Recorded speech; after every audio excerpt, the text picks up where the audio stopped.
Hey guys, so as you know, if you have worked with a Cricut for a while, you know that a new mat can be extremely sticky, where it does not want to release from your paper. I can show you a trick to release it and make sure that your things on your mat doesn't rip. I know sometimes when you try to pull it up like this on a new mat, you can see right here, it's actually peeling apart some of my sticker paper because the bottom layer wants to stick onto my mat.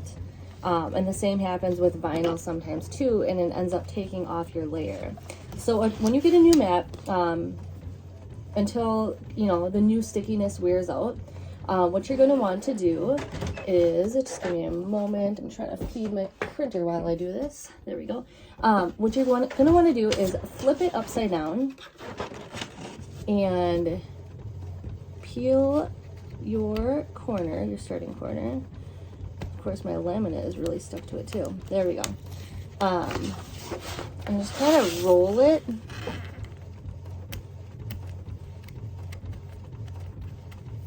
So instead of peeling it off, you kind of want to roll your mat, and you can see it's coming off super clean, and your stickers will come off better too and clean, and this will prevent any damage to your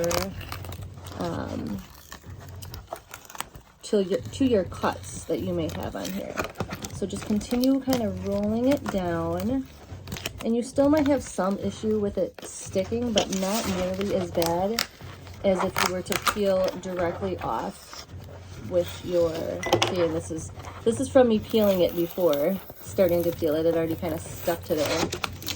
But you can see this top layer here looks amazing where I rolled it off, and this is where I kind of started before.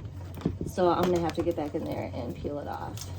And then once you get that part off, you're gonna obviously be left with your item on your mat that you want to use. So now you have to be really careful with this part too. If I pull it off like this, it's going to leave the backing of the sticker on here. So what I'm gonna do is, just like the other method, roll it off. And the sticker comes out absolutely perfect. So that is a trick that I learned. I hope this helps you. Hope everyone had a great holiday and you have a wonderful day.